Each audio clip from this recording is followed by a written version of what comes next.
Working with some very limited space here. Up here in spring today. Say Seuss.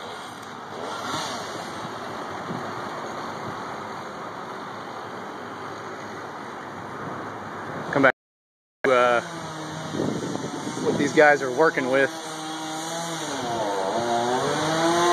Not a whole lot of room to work back here. You got some air conditioners.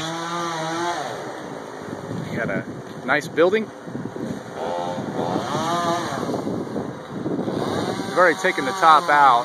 That was the hardest part. This is pretty elementary at this point. Just got to be careful and go slow. Take your time. Don't get in a rush. Just gonna lock the saw up, then slowly break the branch loose, push it off. Perfect. We were lucky we have a little bit of canopy hole there to work with.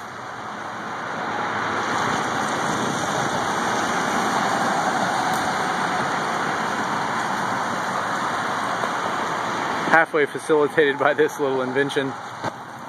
Gives us some room to work. Tied up that little tree and pulled it back out of the way.